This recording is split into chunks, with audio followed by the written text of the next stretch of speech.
Drake, it's wonderful to meet you. Thank you so much for taking a minute out today. I appreciate it. Absolutely, man. You too. So let's begin our journey into your good work by asking you this. 5 years ago, this pandemic was really raging. So many unknowns, so many things happening. How did you ultimately survive a pandemic, and how has it reverberated into what you do today? Oh, that's a great question. So during 2020, I was actually freshly just a year or so into my entrepreneurial journey, and people were panicking in businesses. They definitely didn't know whether or not their revenue was going to stay the same. That was really what people were worried about, was that they weren't going to dip. And with people being home, it was really difficult to, acquire revenue that wasn't online. So my career as a business consultant at that point in time kind of boomed, and I was able to move into a role where I was assisting others understanding how to navigate this very scary space.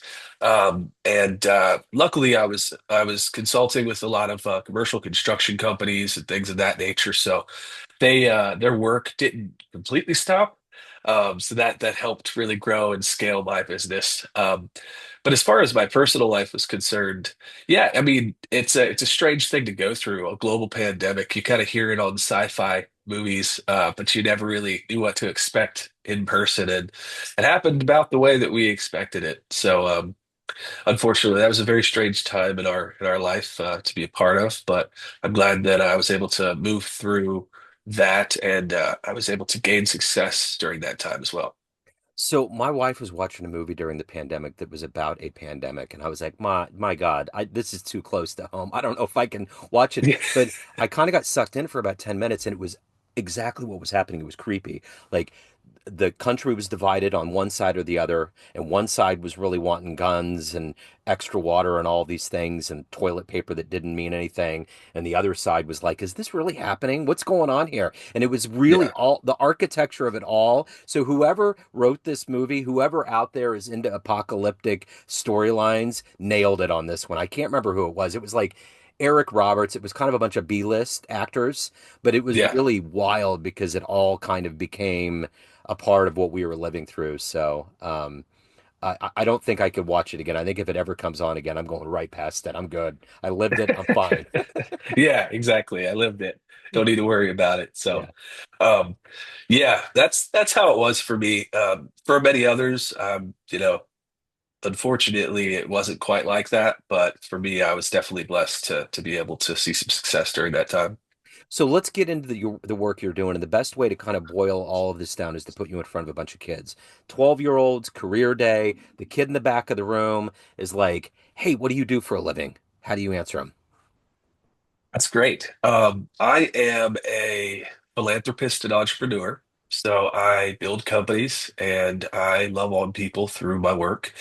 And as far as my AI work is concerned, I'm what's considered an AI architect. I'm a thought leader in this space. I design and build systems and structures to then deploy them, to then use them in the real world, and give the opportunity to other people to utilize them in their companies and in their workflows. What did you want to be in when you were 12 years old? What was your dream life? Oh man, that's a great question. I think I went through quite a few options. I think at one point I wanted to be like a police officer, gritty detective from like Law and Order shows, and then I think I wanted to be a firefighter and an astronaut at one point. The stereotypical Oh kid yeah. stuff, the heroes. Um, but I always liked building things. That's one thing that stuck with me through the years. So I didn't really know what to do with that, but I knew it was a thing. I wanted to design and build stuff. So take me back to your childhood and what were the foundational elements that have led you to be a philanthropist, an entrepreneur, AI, technology? What were those things that were woven into you that evolved into your career? Yeah, so I grew up in foster care. So I had a very unique childhood. And from the age of 3 to 18, I was in 8 different places, whether it was a home or a facility that just had an extra bed. And that obviously wasn't a great situation all the time. It definitely affected me. And as an adult, I had to work through some of those things. But what it taught me, the core foundations that it taught me was how to look at systems and structures differently. how to look at it from the outside and zoom out from this, because in foster care, a lot of people understand some parents really do try their best, but the system in and of itself, the entirety of the system is very broken. There's really not a lot of structure around it that builds successful opportunities for kids outside of foster care. And so I saw this immediately when I was in it. I saw it around me with my foster brothers and sisters, some of which I, really enjoyed being with, end up being drug addicts or, passing away very young or becoming homeless, things of that nature. So at a very young age, I realized that system and structures are old and they need to be updated. And so that really kind of started my thought process on work. And I moved into commercial construction, and then eventually into, business consulting and tech. But I took that mindset with me the entire time, being able to see things at a high level. Who has been an inspiration for you? Who's been a heroic force that's allowed you to be successful and get to where you're at in life? Oh, that's a great question. I think for me, there's a couple of people along the way. A few stand out. A caseworker here, a foster mom there, um, being able to kind of piece together. I don't think there's one particular person throughout my childhood that I could say was a big inspiration or role model. I would say that a combination of these people that I've met for the short period of time turned into what I would see as like the perfect role model, the person that I would want to be like. Um, so really crafting my future self and what I saw myself as in the future from, 10 or 20 different people. Um, but if there was one person in my adult life that definitely mentored me, his name is Mick. He's the president of a large construction company out in Phoenix, Arizona, and he really guided me and really showed me what it looks like to be not only a good, upstanding citizen, but a man of God, and how to guide myself. I am a believer, so how to guide myself by those morals and principles, and how to bring that into my business subtly and show people, the kindness and goodness. When I went to college, I got into broadcasting. I was going to get into sports broadcasting. Kind of saw the inside and was like, yeah, maybe I need a pivot here. Maybe I need to find something else to do. So one of my first jobs when I got out of school was at a foster home for girls in Midtown Oh Kansas wow. City. And that was an eye opener for me because a lot of the girls would either marry someone from another country or get pregnant to get out of the system. And just like you said, the inherent trappings of the system itself, like that's really broken to think that that would be a way out. But I remember one night there was one of the girls that we kept asking her to wash the dishes and she just wouldn't do it. And we just kept getting on her and about 4 or 5 times. And finally she got really upset and she just came out and was totally calm and said the dishes are done. And one of the counselors went in and looked in the kitchen. Nothing was in there. And they looked out back and she had taken all the dishes and put it in a big, huge trash bag and just thrown it in the backyard. And it was like, those were the kinds of things that, were just Yeah. kind of a part of that world. But I think it's all about trust, building the trust and doing the best you can. But I can tell you, like you said, that system inherently, I mean, there's a lot of people that are good that are part of it, but this system is wild, man. It's a wild Yeah. west. Yeah, absolutely, man. And to kind of speak to that kind of behavior, that's very it's very common in foster care. You'll get built up defiance over the years because they've been mistreated or misunderstood for so long that by the time they're in their teens, they're usually misbehaving at a pretty high level. And I experienced that as well, unfortunately. And what it was a lack of love, care, and attention, like a normal family would, whatever we want to call that. Yeah.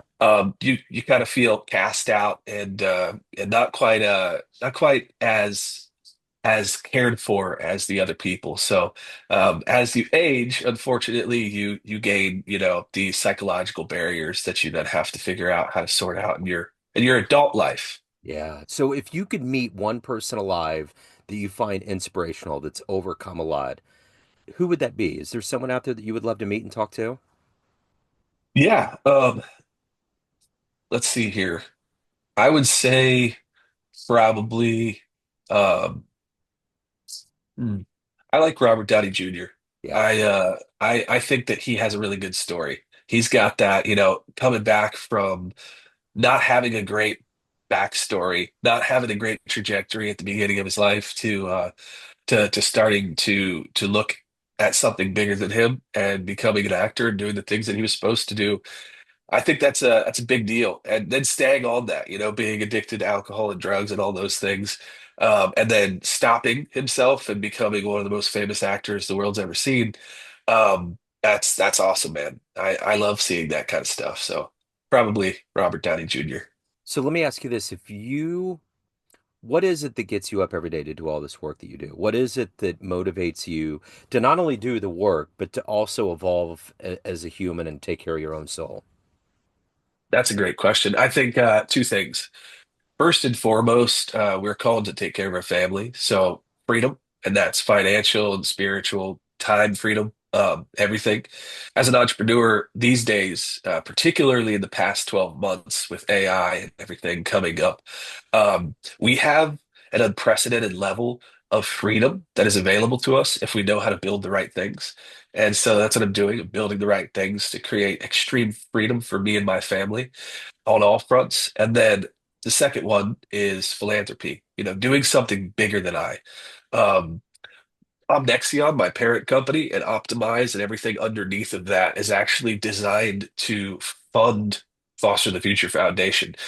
10% of the entire revenue from all companies actually goes directly to Foster the Future Foundation. So tying it into making sure that people that I know in my heart and that other people know, when you are engaging with my companies and my brands, you are helping other people directly change their lives and age out of foster care and have opportunities to go to college and opportunities that they never would have seen before. So, yeah, those are the two things. So you're on the brink of quite a week with your book coming out. Talk to me about your book. Talk to me about the excitement, how the idea came about, and what you hope the reader gets out of it. Yeah, really, I'm super excited about this. It's been something that I've been working on for quite some time now. So my new book is called The Final Business Model, and we d deep dive into a new framework for the AI space. It's called auto-generative agentic ecosystems. It's a big mouth. It's AGAE. And essentially, what it is, I'm the creator of it.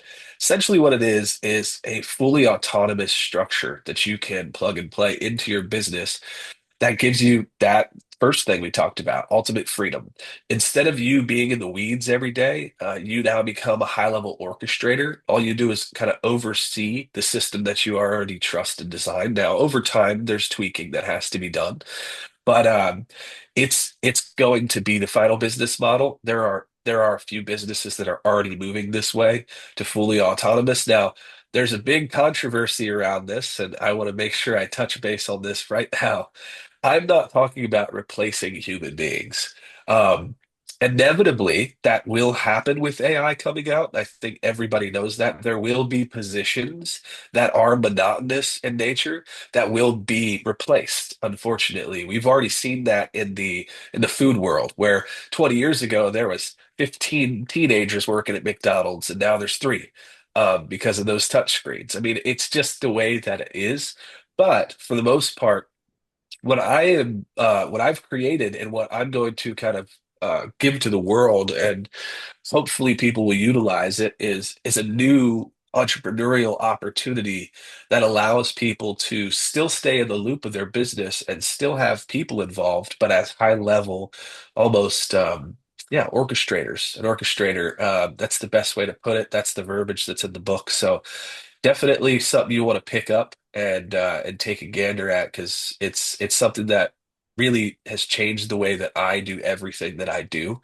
And I think that it will definitely aid entrepreneurs and dreamers of any type. If you thought at any moment in time that you didn't want to work for a 9 to 5 and you wanted to do something for yourself, this book will give you the opportunity to see that in a different light without having to start with, thousands of dollars and hiring a bunch of employees and having all this, archaic overhead stuff that we really don't need anymore in 2025. I'm an IT technician by day, so I've been in IT for years and years. I'm a Gen Xer that was kind of grandfathered into it. Before certifications and specific degrees, it was a bunch of people that had a lot of money that wanted to save money by saying, "Well, you're doing desktop publishing. What about you taking a look at this mainframe?" So I've been in technology, seen so many ramifications and an evolution of it in my lifetime. And the one thing that comes to me about AI is, I mean, we've been like AI has become kind of the catchphrase, and it's accelerated in the last few years. But we've had it for years. We've had Siri, we've had these home devices, we've had all kinds of levels of automation. But my thing is, how are we going to prevent it from turning into an Arthur C. Clarke novel that we don't want to have happen? How are we preventing 2001: The Space Odyssey? In your estimation, how do we rein it in and make sure that it doesn't automate our society or go south? Yeah, it's a great question. I think there's two things. So in my AGAE system, there are two really important agent structures, and that is QA and governance. The QA is part of an individual department cluster essentially. So if we're talking about building a virtual marketing department, their focus would be just to make sure that everything is morally sound and working correctly in that cluster. And then governance is the overall site. Imagine that as the director of HR or something like that. Um, so those two things kind of control the growth and expansion of the structure and system, and you directly interface with those structures. As far as as far as true sentience and autonomy is concerned, the real truth and consensus behind it is somebody's going to build it, right? Somebody is going to design it, and it's just a matter of time who builds it and design it. But there are committees in the world right now that are being formed and structures that are being formed, morality, rules that are being formed to make sure that whatever is built for humanity and not built for the opposite. So yeah, dystopian, a little bit scary, right? It's something that we've all talked about, and I like being real about it. That's where we are with AGI, particularly what you were talking about is absolutely true. Lots of AI has been around for a while, but this particular type of generative AI, it's the most intelligent we've ever seen anything, and it's rapidly growing as more intelligent and creative people pour into it. It just gets smarter every second. So what can be done in our future in our lifetime, it's going to be Willy Wonka-esque. Um, it certainly is going to be. It's going to be super exciting to live during this next 50 years, even the next 20 years. It's going to be very exciting to see what happens. But I'm looking on the positive side of it, the convenience that it will give to everybody, the opportunity that it will give to everybody. I can't stress that enough. If you're not an AI, if you don't have some portion of AI in your business, it's imperative that you get it. You do not want to be left behind. This is bigger. Pretty much every publication says this is bigger than the dot-com era. So definitely something that you want to integrate. But yeah, I think controlling the morality around what's created, controlling every system and structure at a micro and a macro level, and just realizing that this structure is very intelligent and giving it the tools that it needs to do its job, while having that thought process of, hey, we don't want to get too overboard with this. So So if you were to have a dream tonight, run into the 18-year-old version of you exiting the foster system, you could give that version of you a piece of advice based on this life you've lived so far, the wisdom you've accumulated. What advice would you give that young version of you? you don't know everything. In fact, you know nothing, and that's okay.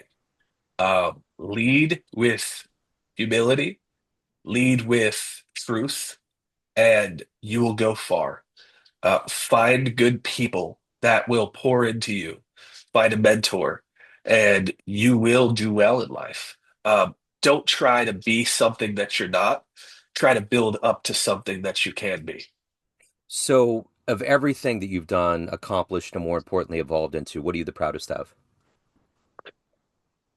I would say Foster the Future Foundation. I think that just it just resonates with me, man. When I was little, I had this vision of some knight in shining armor come to scoop me up, the best dad ever, you know?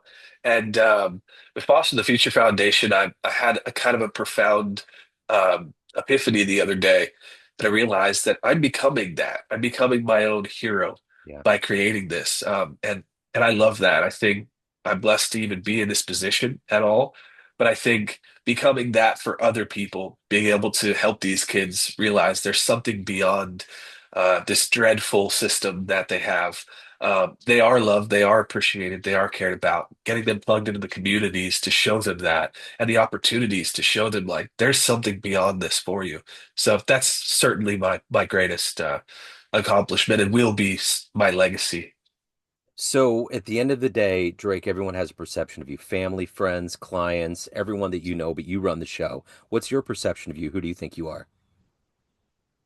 I think I'm a man that's broken, just like all of us. I think that I struggle with my own personal demons every day, but walking through this life in that manner, wanting to become 1% better, wanting to become a different version of myself, and as a Christian, we call it being more Christ-like, or the sanctification process, and trying to genuinely be as good as I can.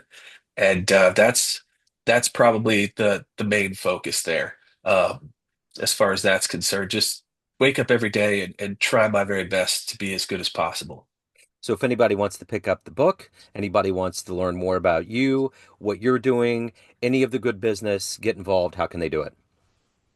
Yeah, so as far as the book is concerned, that'll be out. That'll be on Amazon, Kindle. We're working on getting it into Barnes and Noble and Target, but you can find that on Amazon and Kindle right now. All of those links will be available on goagentics.com, as well as in about a week or so, my new website, drakeatlaswolf.com, will be up and running. So you'll be able to find those there. And then you can reach out to me on LinkedIn at any time. I do own an AI automation agency, which is Agentix. That's Agentix. And if you guys need help implementing AI into your businesses or your companies, or even just ideas of how to do it, you can contact my agency and we will certainly help you out. But yeah, as far as that, you can contact me on all my socials at Drake Wolfe. So is your middle name Atlas? Atlas, yes. Wow, you got a wonderful name. That rivals Thelonious Sphere Monk. You're right up there with the echelon of cool names, man. What a great name. That's cool. Thank you. I appreciate that. Drake, it was great to meet you, sir. Thank you for taking a minute up. Thank you for the work you're doing. Best of luck with everything. Thank you. You as well. It's been great, Joe. Thank you. Hello, friends. Joe Dimino here. I just wanted to let you know that after 30 years or so, I have finally released my first book of poetry through the mighty Spartan Press here in Kansas City, Missouri. As the creator and host of both Neon Jazz Radio and the Famous Interviews with Joe Dimino podcast, along with being a visual artist, I'm ready to embark on a new adventure and want you to be a part of it. You can get a copy online via Barnes & Noble, Amazon, and actually on the streets in Kansas City at the great Prospero's bookstore off 39th Street. You can also visit joedimino.com for links to the book, to more poetry, and everything in my world, including paintings. Thanks for all of the love and support over the years, and please dig the words.